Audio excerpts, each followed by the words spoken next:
Witnessing a parent in a state of anxiety can be more than just momentarily unsettling for children.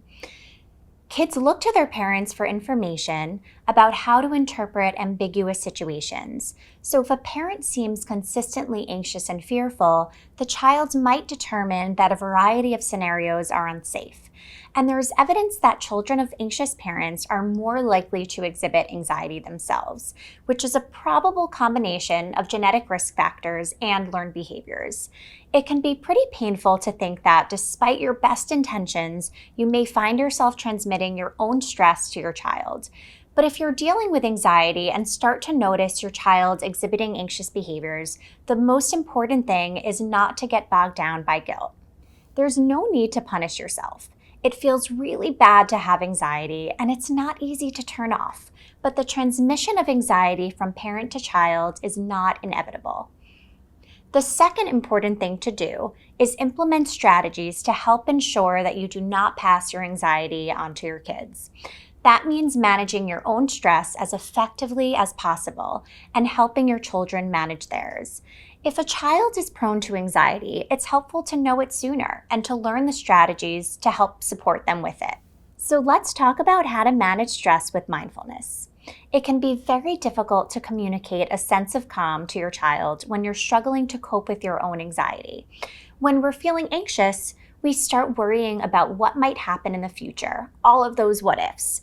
To avoid getting caught up in worries about the future, try practicing some mindfulness or relaxation strategies, which is a technique to help focus on the present and relax your bodies. So here are two common techniques to try. The first is called progressive muscle relaxation. So starting at your toes, you can pick one muscle and squeeze it really tight. And then from there, count to 5. Once you've counted to 5, you can release and notice how your body changes, and then repeat these exercises moving up throughout your body. The next is belly breathing. Put one hand on your stomach and one hand on your chest, and slowly breathe in from your stomach as it expands like a balloon, and then slowly breathe out to deflate. You can try to practice these exercises in the moment when you're feeling anxious, but it's also a good idea to set aside time to practice being mindful and practice relaxation every day. Regular practice will help you use these techniques more effectively when you really need them, and it can also help you feel calmer and more relaxed in general. Next, it's important to learn your triggers. Pay attention to what triggers your anxiety. So while feeling anxiety is unavoidable, we can also make it worse by dwelling on it. So if you're someone who jumps to the worst case scenario when you have a tickle in your throat, using WebMD might actually make you feel even more alarmed. Likewise, if you're stressed about what's happening in the news, spending time reading it or even using social media might make you feel worse. So setting these boundaries about when and how you'll engage with things that could trigger your anxiety is a really good idea. So if your anxiety is severe and practicing these techniques and setting boundaries on your own isn't helping, it can also help to consult a mental health professional. A clinician can help you work through methods of stress management that will suit your specific needs. And as you learn to tolerate stress, you'll in turn be teaching your child, who takes cues from your behavior, how to cope with situations of uncertainty or doubt. A big part of treatment for children with anxiety is actually teaching parents ways to manage their own stress. It's a simultaneous process where we support parents in managing their own anxiety while also helping support them with managing their child's anxiety. Next, let's talk about modeling stress tolerance.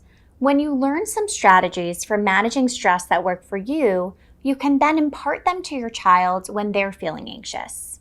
If, for example, you're working on thinking rationally during times of stress, you can practice those same skills with your child.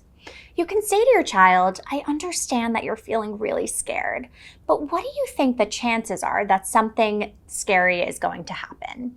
Try to maintain a calm, neutral demeanor in front of your child, even as you're working on managing your anxiety. Be aware of your facial expressions, the words you choose, and the intensity of the emotion that you express, because kids are reading you. They're little sponges and they pick up on everything. It's important to explain your anxiety. So while you don't want your child to witness every anxious moment you experience, you do not have to constantly suppress your emotions. It's okay and even healthy for children to see their parents cope with stress every now and then, but you want to explain why you reacted in the way that you did. Let's say, for example, you lost your temper because you're worried about getting your child to school on time. Later, when things are calm, you can say, "Hey, do you remember when I got really frustrated this morning? I was feeling really worried because you were late for school, and the way I managed my anxiety was by yelling. But there are other more helpful ways that we can manage anxiety. Maybe we can come up with a better way of leaving the house each morning." Talking about anxiety in this way gives children permission to feel stress and sends the message that stress is manageable. If we feel like we have to constantly protect our children from seeing us sad or angry or anxious, we're subtly giving our children the message that they don't have permission to feel those feelings or express them or manage them. It's important to make a plan. So come up with strategies in advance for managing specific situations that trigger your stress. You might even involve your child in the plan. So if, for example, you find yourself feeling anxious about getting your child ready for bed by a reasonable hour, you can talk to them about how you can work together to better handle this stressful transition in the future. Maybe you can come up with a plan where they earn points towards a privilege whenever they go to bed or get through their evening routine without protesting their bedtime. These strategies should be used sparingly. You don't want to put the responsibility on your child to manage your anxiety if it permeates many aspects of your life. But seeing you implement a plan to curb specific anxious moments lets them know that stress can be tolerated and managed. Also, know when to disengage. If you know that a situation causes you significant stress, you might want to plan ahead to take yourself out of the situation so that your child doesn't interpret it as unsafe. Let's say, for example, that school drop-offs fill you with anxiety. Eventually, you want to be able to take your child to school, but if you're still in treatment and this is still something you're working on, you can ask a co-parent or another trusted adult to handle the drop-off. You don't want to model this very worried, concerned expression upon separating from your children, and you don't want them to think that there's something dangerous about being dropped off at school.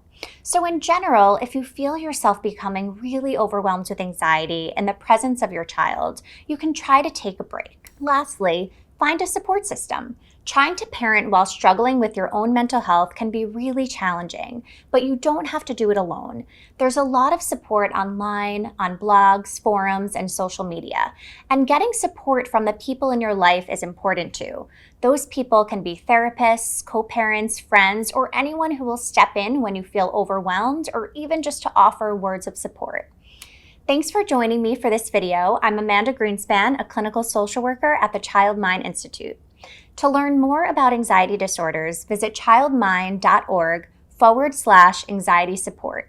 There you'll find everything you need to know about anxiety treatment at the Child Mind Institute, plus hundreds of articles and guides to help you support children who are struggling with mental health, behavior, or learning challenges.